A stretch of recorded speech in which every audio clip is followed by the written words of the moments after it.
आज हम लोग इनऑर्गेनिक केमिस्ट्री पढ़ेंगे। फिजिकल केमिस्ट्री के कॉपी में जो जगह बचा होगा उसमें इसको लिख लेना है, ठीक है। इनऑर्गेनिक केमिस्ट्री में सबसे पहले हम लोग पढ़ेंगे कोऑर्डिनेशन कंपाउंड।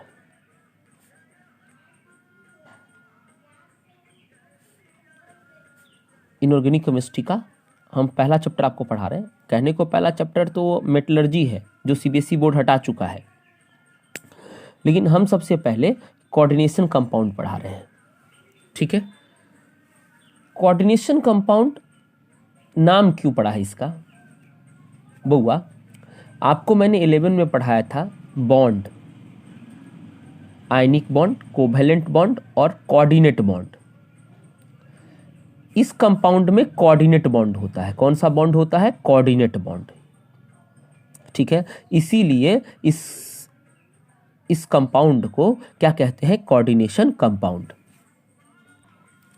इसके अंदर कोऑर्डिनेट बॉन्ड होता है, इसीलिए इसको कोऑर्डिनेशन कंपाउंड के नाम से जाना जाता है। मतलब अभी जो केमिस्ट्री अपन पढ़ने वाले हैं वो कोऑर्डिनेट बॉन्ड के नाम है। पूरा चैप्टर ही कोऑर्डिनेट बॉन्ड के नाम है। यहाँ पर कोऑर्डिनेट बॉन्ड बनेगा, लेकिन इसको पढ़ने से पहले अपन सबसे पहले शुरू करते हैं एक छोटी topic, double salt and complex salt. इसका डिफरेंस अपने को देखना है, तो सबसे पहले थोड़ा सा एक परिभाषा देख लेते हैं और उसके बाद इसका डिफरेंस देख लेंगे। Double salt and complex salt objective में पूछता है, सब्जेक्टिव में भी पूछ सकता है अंतर।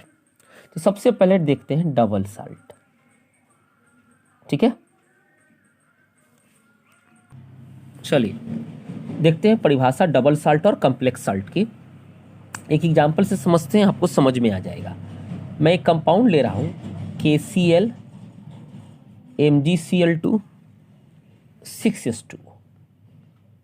इसको पढ़ते हैं बुआरे कार्नालाइट। बड़ा इंपॉर्टेंट है, ऑब्जेक्टिव में भी पूछ चुका है कार्नालाइट। बुआरे इसमें देखो, इसमें KCl एक कंपाउंड है, MgCl2 एक कंपाउंड है, ठीक है। तो बुआरे ये दोनों कंपाउंड जुट के ना कार्नालाइट को बनाया है, तो ये कैसा प्रोडक्ट होगा? Addition compound.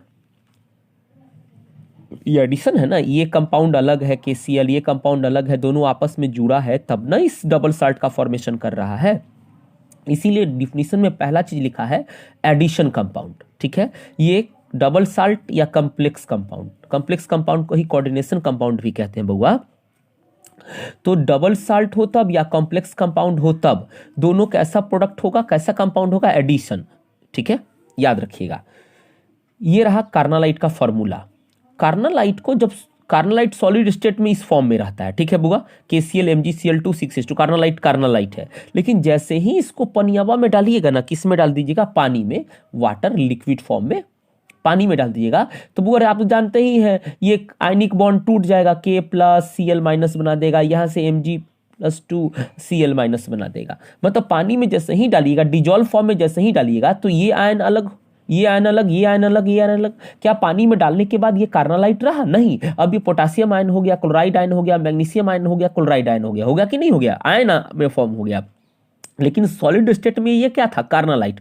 मतलब वो एडिशन कंपाउंड जो सॉलिड स्टेट में अपनी पहचान को मेंटेन रखे, लेकिन डिजॉल्व फॉर्म में अपनी पहचान को मेंटेन न रखे, कौन सा साल्ट कहलाता है? Double salt. क्योंकि डिजॉल्व फॉर्म में पानी में डालने के बाद ये KCl नहीं रहा, अभी आयन में बदल गया, K+Cl- Mg2+Cl- इस आयन में बदल गया, अभी कार्नालाइट नहीं रहा। अब इसमें जो भी चीज है वो कार्नालाइट नहीं है, अब इसमें जो भी चीज है वो कौन है? आयन है। अब ये किसका टेस्ट देगा? आयन का टेस्ट देगा, कार्नालाइट का टेस्ट नहीं देगा। कार्नालाइट का टेस्ट तब देता जब ये सब साथ साथ होते। मतलब डबल साल्ट वो एडिशन कंपाउंड है जो सॉलिड स्टेट में अपनी आइडेंटिटी को तो बना के रखता है, पहचान को बना के रखता है, लेकिन डिजॉल्व फॉर्म में अपनी पहचान को बना के नहीं रखता है। तो यही मैंने लिखा है, the addition compound which maintains their identity. वो एडिशन कंपाउंड जो अपनी पहचान, आइडेंटिटी का मतलब पहचान, अपनी पहचान को बनाए रखता है, किसमें? सॉलिड स्टेट में। But does not maintain their identity, लेकिन अपनी पहचान को बनाए नहीं रखता है, किसमें? इन डिजॉल्व स्टेट। डिजॉल्व स्टेट में बना के नहीं रखता, उसको अपन कौन सा साल्ट कहते हैं? डबल साल्ट, ठीक है। कॉम्प्लेक्स कंपाउंड या कोऑर्डिनेशन कंपाउंड, इसका एक एग्जांपल लेते हैं, K4FeCN6। एक बात अभी जान लीजिए, क्योंकि अभी इसी को पूरे चैप्टर में पढ़ना है। ये जो स्क्वायर ब्रैकेट है, इस स्क्वायर ब्रैकेट के अंदर कोऑर्डिनेट बॉन्ड है, और कोऑर्डिनेट बॉन्ड कोवेलेंट बॉन्ड जैसा होता है, ये कभी भी आयन नहीं बनाता, ठीक है। कभी भी आयन कोवेलेंट बॉन्ड या कोऑर्डिनेट बॉन्ड कभी भी आयन में नहीं टूटता। तो अंदर वाला चीज जो है, जो स्क्वायर ब्रैकेट के इस ब्रैकेट के अंदर है, वो कभी भी आयन में नहीं टूटेगा। जो कोई भी आयन में टूटेगा, या तो ये टूटेगा ना तो ये टूटेगा, या तो इधर कोई चीज रहे सो टूटेगा, या तो इधर जो चीज रहे वो टूटेगा, ठीक है। बाएं जो चीज रहे ब्रैकेट के वो टूट जाएगा, या दाहिने जो रहे वो टूटेगा, लेकिन अभी यहां पर बाएं है, ठीक है। तो बुआ रे, अगर सॉलिड स्टेट में तो ये है, लेकिन अगर इसको पानी में डालते हैं तो ये K प्लस बना लेता है, 4 ठो बनाएगा, कोई डाउट नहीं, लेकिन साथ में ये बनाता है FeCN6 4 माइनस, क्योंकि यहां पर पोटेशियम पर तो आपको पता है ना 1 प्लस चार्ज होता है, तो 4 प्लस चार्ज का मतलब हुआ, 4 प्लस चार्ज का मतलब हुआ इस कंपाउंड पर 4 ठो माइनस हुआ, क्योंकि पहले ये कंपाउंड न्यूट्रल था। तो बुआ रे, अब देखो पानी में डालने के बाद भी ये जो आयन है, कॉम्प्लेक्स आयन, अंदर जो कोऑर्डिनेट बॉन्ड है, जो मेन चीज अपन पढ़ रहे हैं कि कोऑर्डिनेट बॉन्ड की केमिस्ट्री ही कोऑर्डिनेशन कंपाउंड में आएगा। तो अंदर जो बॉन्ड, अंदर जो चीज है, क्या कभी बाहर आई? नहीं आई। मतलब सॉलिड स्टेट में भी ये चीज मेंटेन किया अपनी आइडेंटिटी को, और डिजॉल्व फॉर्म में भी अपनी आइडेंटिटी को मेंटेन किया, वो बाहर नहीं आया। देखो ना, एपीसीएन6 जो है, जो coordinate bond, main coordinate bond है, क्या ये कोऑर्डिनेट कंपाउंड, ये कोऑर्डिनेशन कंपाउंड, इसके अंदर कोऑर्डिनेट बॉन्ड है, इसके अंदर कोऑर्डिनेट बॉन्ड है, तो ये कोऑर्डिनेट कंपाउंड क्या बाहर आया? नहीं आया। ये आयन में टूटा? नहीं आया। ये अपनी पहचान को बना के रखा कि नहीं रखा? रखा। तो बुआ, ये एडिशन कंपाउंड जो सॉलिड स्टेट में और साथ साथ डिजॉल्व स्टेट में अपनी पहचान को बना के रखता है, क्या कहलाता है? कॉम्प्लेक्स कंपाउंड या कोऑर्डिनेशन कंपाउंड। मैं दोबारा बोल रहा हूं, ध्यान से सुनिए। ये जो स्क्वायर ब्रैकेट है, कहीं भी पूरे चैप्टर में आपको यही मिलेगा, स्क्वायर ब्रैकेट वाला। स्क्वायर ब्रैकेट के अंदर ही कौन सा बॉन्ड होगा? कोऑर्डिनेट बॉन्ड, आंख बंद करके। स्क्वायर ब्रैकेट के बाहर के साथ कौन सा बॉन्ड होगा? Ionic bond. लेकिन स्क्वायर ब्रैकेट के अंदर जो होगा वो कौन सा बॉन्ड होगा? Coordinate bond. अभी बता दे रहे हैं। तो कोऑर्डिनेट बॉन्ड पानी में जाने के बाद आयन में नहीं बदलता, आयनिक बॉन्ड पानी में जाने पर आयन में बदलता है। तो ये बॉन्ड तो अंदर देखो ना, आयरन नहीं अलग हुआ, CN अलग नहीं हुआ, क्योंकि इसके अंदर कौन सा बॉन्ड था? Coordinate bond. मतलब ये कोऑर्डिनेट बॉन्ड डिजॉल्व फॉर्म में भी और सॉलिड फॉर्म में भी अपनी आइडेंटिटी को मेंटेन कर रहा है कि नहीं कर रहा है? कर रहा है। तो यही एडिशन कंपाउंड कौन सा कंपाउंड कहलाएगा? Complex compound. The addition compound which maintains, addition compound जो मेंटेन करे अपनी आइडेंटिटी को, देयर आइडेंटिटी, किसमें? Solid as well as dissolve form में, उसको क्या कहते हैं? Complex compound. चलिए अंतर लिखते हैं डबल साल्ट और कॉम्प्लेक्स साल्ट के बीच में। डबल साल्ट सिर्फ सॉलिड स्टेट में मिलता है, डिजॉल्व फॉर्म में नहीं मिलता। तो लिखें it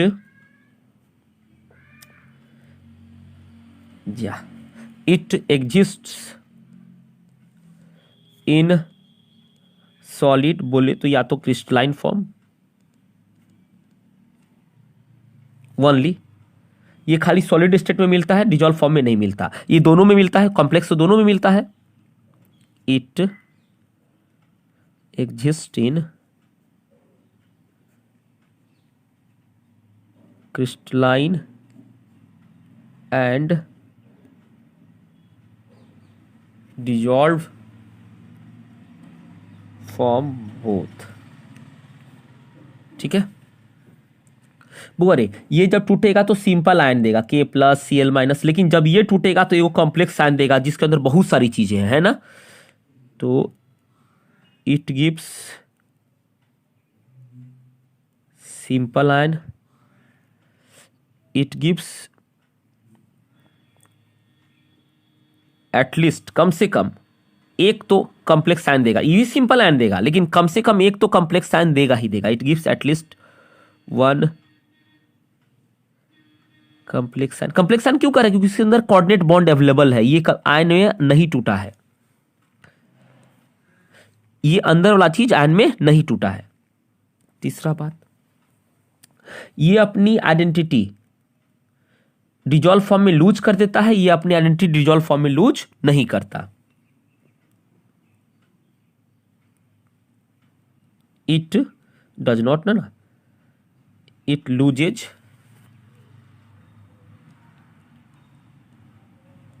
their identity in dissolved form. It does not lose their identity in dissolve form.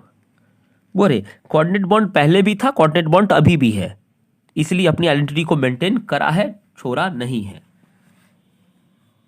ठीक है, चलिए बुआ, अब अपन कुछ परिभाषाएं पढ़ेंगे कॉम्प्लेक्स कंपाउंड में जो यूज होती है, इंपॉर्टेंट है। ठीक है, छोटा छोटा परिभाषा पूछ सकता है 2 नंबर में। सबसे पहले परिभाषा है कोऑर्डिनेशन एंटिटी या कोऑर्डिनेशन स्फीयर का।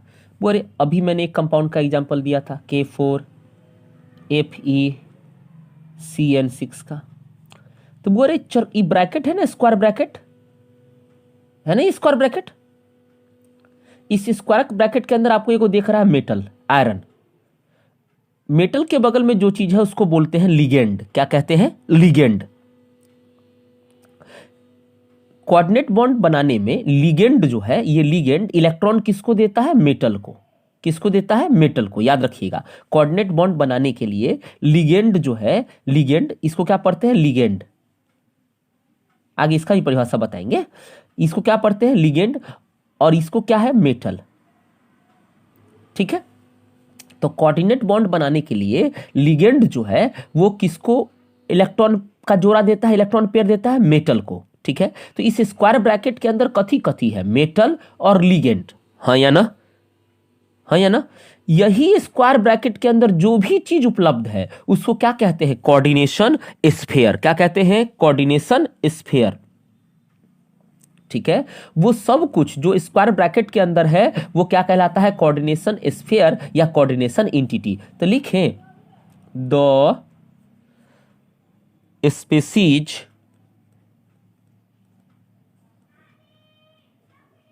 प्रेजेंट इनसाइड द, किसके अंदर बोर? किसके अंदर? चरखुट्टा ब्रैकेट के अंदर। चरखुट्टा ब्रैकेट को क्या लिख दे? Square bracket is called coordination sphere या कोऑर्डिनेशन एंटिटी। समझ में आया? इस चरखुट्टा ब्रैकेट के अंदर जो भी चीज है वो क्या कहलाता है? कोऑर्डिनेशन एंटिटी या कोऑर्डिनेशन स्फीयर। हाँ, ये बात अलग है कि इस कोऑर्डिनेशन स्फीयर में कथी कथी होता है? मेटल और लिगेंड। लिगेंड क्या करता है? इलेक्ट्रॉन का जोड़ा मेटल को देता है, जिससे कोऑर्डिनेट बॉन्ड बनता है। दूसरा परिभाषा बुआ जी, central metal. Central metal atom या आयन। सुनिए, सेंट्रल मेटल का मतलब हुआ अंदर स्क्वायर ब्रैकेट के अंदर जो मेटल है सो इस भी पोटेशियम भी मेटल है, इससे नहीं। जो स्क्वायर ब्रैकेट के अंदर मेटल है वो मेटल क्या कहलाता है? Central metal. अगर इस पे चार्ज होगा तो वो आयन कहलाएगा, इस पे चार्ज नहीं होगा तो एटम कहलाएगा। तो अब अपनी को इसकी परिभाषा देनी है सेंट्रल मेटल की। तो वो अरे हम सीधा लिखवाएं, वो मेटल जो लिगेंड से इलेक्ट्रॉन पेयर एक्सेप्ट करता है वो क्या कहलाता है? सेंट्रल मेटल एटम या आयन। देखो ना, ये तो नहीं कर रहा अंदर वाला। हम आपको क्या बोले थे? शुरुआत में ही बोले थे, हम आपको शुरुआत में ही बोले थे कि चरखुट्टा ब्रैकेट के अंदर कोऑर्डिनेट बॉन्ड है। यहां कोऑर्डिनेट बॉन्ड नहीं है, यहां कौन सा बॉन्ड है? Ionic bond. ठीक है, तो वो अरे लिगेंड किसको इलेक्ट्रॉन दे रहा है? मेटल को। और जो अंदर वाला मेटल है उसी मेटल को कौन सा कहते हैं? Central metal. क्योंकि ये मेटल, जैसे मेटल जो है आयरन बीच में होगा और चारों तरफ से कौन सा बॉन्ड बन जाएगा? कोऑर्डिनेट बॉन्ड बन जाएगा। देखो हम बना रहे हैं, 6 गो हुआ, 1 2 3 4 5 6।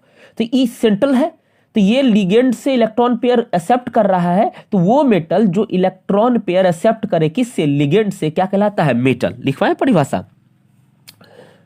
दैट मेटल विच एक्सेप्ट्स, कौन? इलेक्ट्रॉन पेयर, इलेक्ट्रॉन का जोड़ा किससे?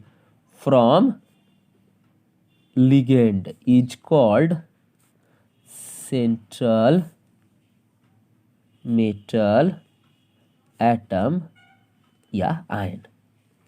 ठीक है, वो जो लिगेंड से क्या एक्सेप्ट करे? लिगेंड क्या करता है? मैंने पहले ही बोला, लिगेंड इलेक्ट्रॉन का जोड़ा किसको देता है? मेटल को। तो सीधा परिभाषा लिख दिए कि वो मेटल जो लिगेंड से इलेक्ट्रॉन पेयर एक्सेप्ट करे, इलेक्ट्रॉन का जोड़ा एक्सेप्ट करे, क्या कहलाता है? सेंट्रल मेटल एटम या आयन।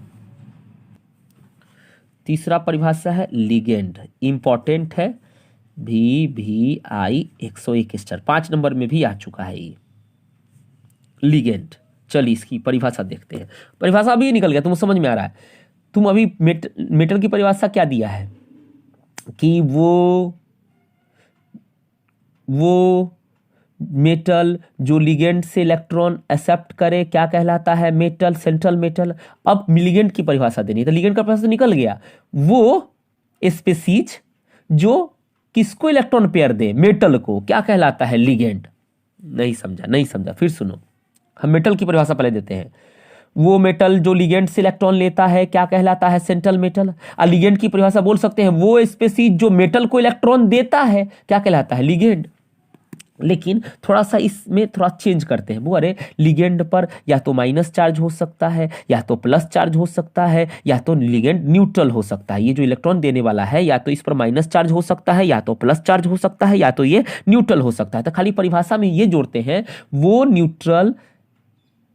न्यूट्रल कैटायनिक या एनायनिक स्पीसीज जो सेंट्रल मेटल एटम को इलेक्ट्रॉन पेयर डोनेट करता है, दान देता है ना, दान देता है, वो क्या कहलाता है, लिगेंड। फिर सुनिए, वो न्यूट्रल कैटायनिक या एनायनिक स्पीसीज जो सेंट्रल मेटल एटम या आयन को इलेक्ट्रॉन पेयर देता है वो क्या कहलाता है, लिगेंड। देने वाला लिगेंड, लेने वाला सेंट्रल मेटल, इलेक्ट्रॉन पेयर देने वाला लिगेंड और लेने वाला सेंट्रल मेटल। और लिगेंड कैटायनिक भी हो सकता है, एनायनिक भी हो सकता है और न्यूट्रल भी हो सकता है। द कैटायनिक या बुआ जी कौन, एनायनिक या कौन सा, न्यूट्रल स्पीसीज विच डोनेट्स का मतलब देना, दान कर रहा है ना, ये दान कर रहा है ना। नाइट्रोजन पर लोन पेयर होता है, नाइट्रोजन का लोन पेयर दान कर रहा है। The cationic anionic neutral species which donates electron pair to central metal atom या आयन इज कॉल्ड लिगेंड। ऐसे याद रखिएगा जनरल के लिए, इलेक्ट्रॉन पेयर लेने वाला सेंट्रल मेटल एटम और इलेक्ट्रॉन पेयर देने वाला लिगेंड। बोरे अब पढ़ना है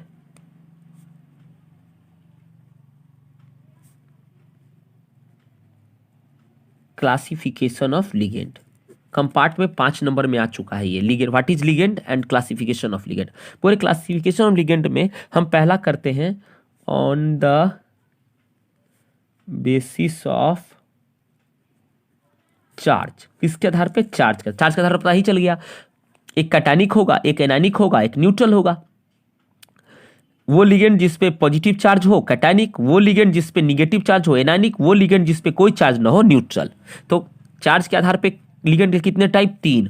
पहला कौन सा बुआ रे, पॉजिटिव लिगेंड। बोले तो कैटायनिक लिगेंड, इस पे कैसा चार्ज होगा, positive. That ligand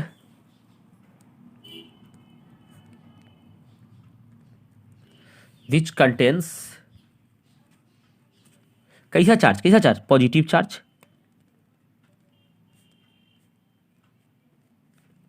is called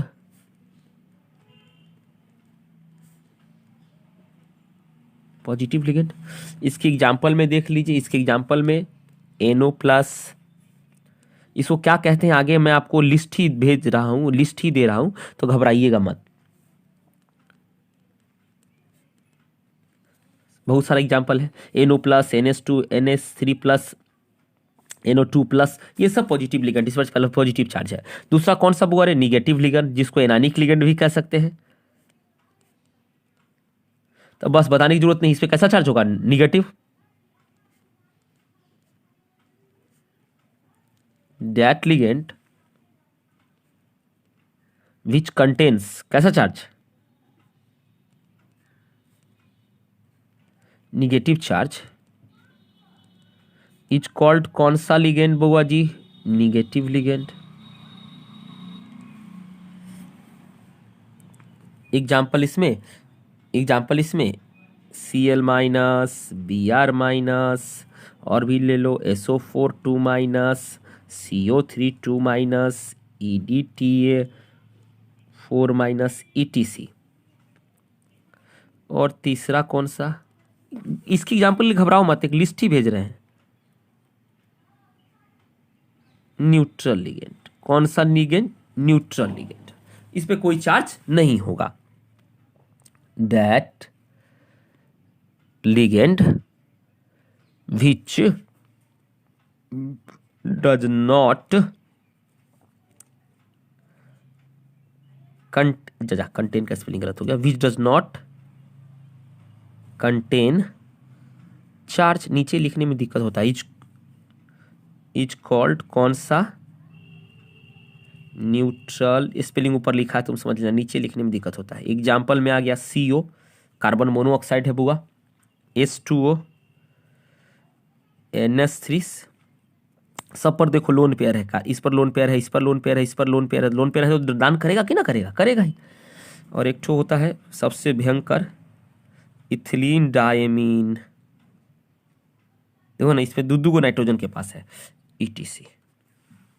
तो इस पे कोई चार्ज नहीं है, इस पे निगेटिव चार्ज है, इस पे पॉजिटिव चार्ज है। तो चार्ज के आधार पे लिगेंड का क्लासिफिकेशन समझ में आया। अब आगे चलते हैं। दूसरा है बउआ, पहले क्या लिखे थे? A लिखे थे कि B लिखे थे? पहला लिखे थे।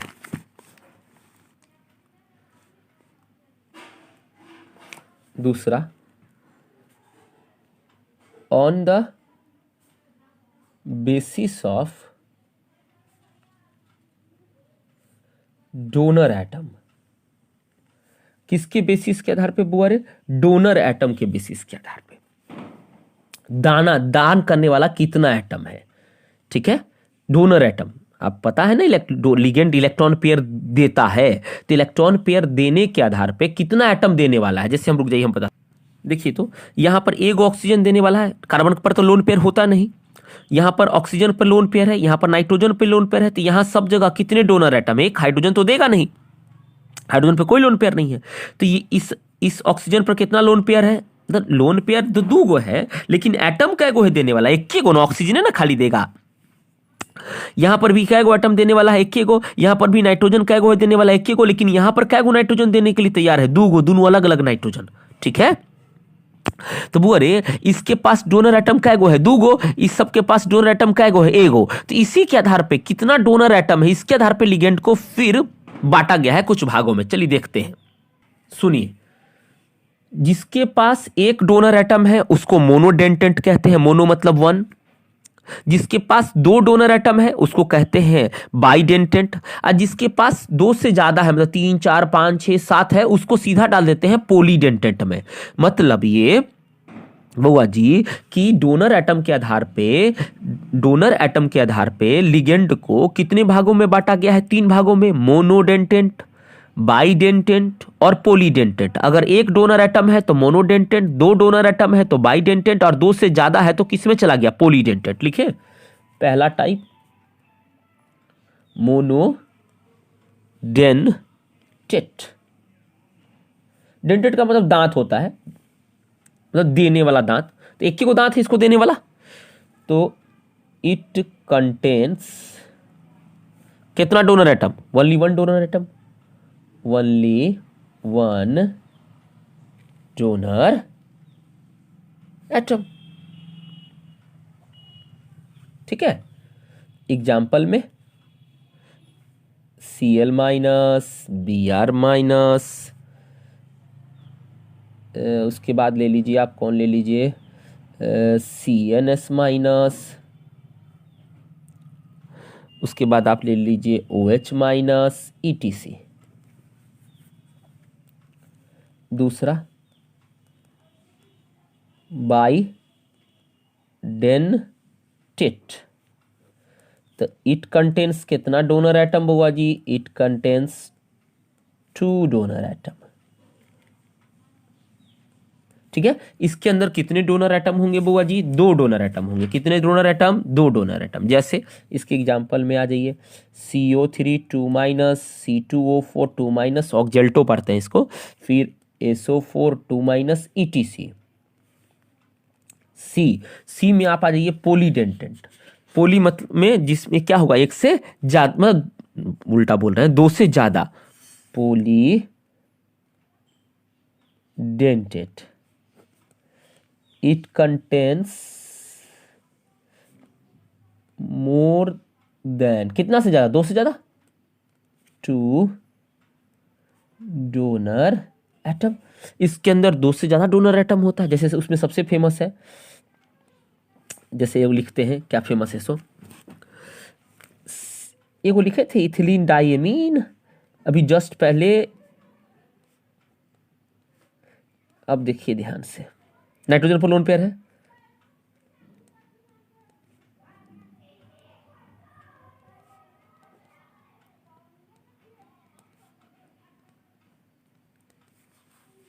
देखिए ऑक्सीजन पर माइनस चार्ज है, तो कै गो ऑक्सीजन पर माइनस चार्ज है, 4 गो, और 2 गो नाइट्रोजन डोनर एटम है, मतलब यहां पर डोनर एटम है 2 गो नाइट्रोजन और 4 ठो ऑक्सीजन। डोनर एटम कै गो है, 2 गो नाइट्रोजन और 4 ठो ऑक्सीजन, अरे 2 गो नाइट्रोजन और 4 ठो ऑक्सीजन,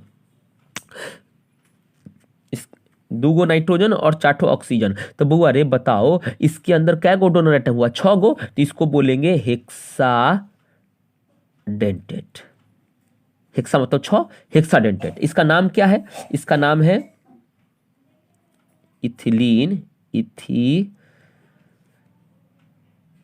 इथिलीन डाइएमीन, 4 गो एसीटेटो, टेट्रा एसीटेटो।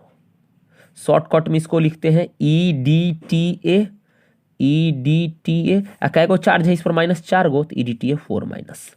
इसका नाम पूरा है इथिलीन डाइमीन टेट्राएसीटेटो। इसी तरीके से एक और भाईजान है, इसी का छोटा भाई है,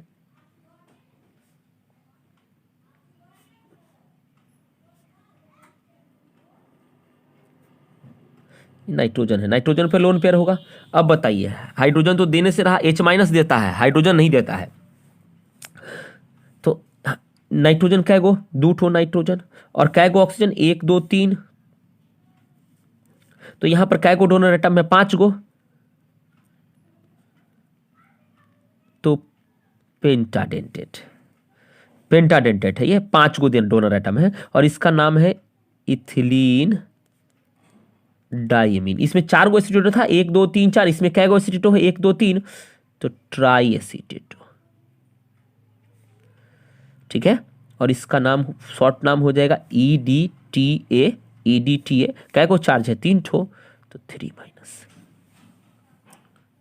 अब कुछ बच्चा को डाउट होगा, सर यहाँ पर 2 गो ऑक्सीजन है, तो एक क्यों माने हैं आप, वो अरे एक ऑक्सीजन इसके साथ डबल बॉन्ड के साथ है, कार्बन के साथ कैसा बॉन्ड के साथ है, ऑर्गेनिक केमिस्ट्री में स्ट्रक्चर बनाए थे CH3COOH का। तो ये एक कार्बन जो, एक ऑक्सीजन जो है कार्बन के साथ डबल बॉन्ड है, वो जल्दी आपको इलेक्ट्रॉन नहीं देगा। तो कौन इलेक्ट्रॉन देगा, जिस पर माइनस चार्ज है, इसीलिए माइनस वाले को ले रहे हैं, कार्बन डबल बॉन्ड ओ को नहीं ले रहे हैं। वो अब नोट में कुछ बात कर लेते हैं, कुछ और स्पेशल बात। एक ठो एगो होता है, एगो है एम्बीडेंटेंट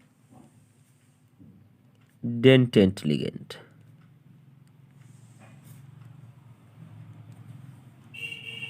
चलिए एम्बीडेंटेंट लिगेंड को पहले समझते हैं कहानी से। NO2-। अब ध्यान से सुनिए, वो अरे नाइट्रोजन पर लोन पेयर है, और ऑक्सीजन, एक ऑक्सीजन तो डबल बॉन्ड से जुड़ा होगा, और एक ऑक्सीजन, क्योंकि नाइट्रोजन की वैलेंसी कितनी, लिख ही देते हैं, ले, ठीक, नाइट्रोजन पे लोन पेयर है। तो वो अरे इसके पास कितने डोनर एटम है, एक्चुअली 2 डोनर एटम है, एक नाइट्रोजन और एक ऑक्सीजन। लेकिन ये एक समय में एक ही डोनर एटम से दे सकता है, या तो नाइट्रोजन से दे दे तब, या तो ऑक्सीजन से दे दे तब। तो ऐसा ही लिगेंड एम्पीडेंटेंट लिगेंड कहलाता है, जिसके पास 2 डोनर, एक्चुअली बाइडेंटेंट है, इसके पास 2 डोनर एटम है, बट एट ए टाइम ये कितने डोनर एटम से दे सकता है, डोनेट कर सकता है, एक। या तो ये नाइट्रोजन से मेटल को डोनेट कर दे, कोऑर्डिनेट बॉन्ड तीर से दिखाते हैं, या तो ये ऑक्सीजन से डोनेट कर दे। तो वो बाइडेंटेंट लिगेंड, या वो लिगेंड जिसके अंदर 2 डोनर एटम हो, लेकिन 1 atom can donate at a time, एक ही एटम डोनेट करे एक समय में, तो उसको कौन सा लिगेंड कहते हैं? एम्फीडेंटेंट लिगेंड। कौन सा लिगेंड? एम्फीडेंटेंट लिगेंड, जिसमें 2 डोनर एटम हो लेकिन एक समय में किसी एक के द्वारा डोनेट हो, तो वो कौन सा कहलाता है? एम्फीडेंटेंट। जैसे CN-, ठीक है, CN-। तो एक्चुअली या तो ये कार्बन से डोनेट कर दे, या तो कार्बन, वो एक बार ये कार्बन से डोनेट किया, दूसरी बार ये किससे डोनेट कर देगा? नाइट्रोजन से।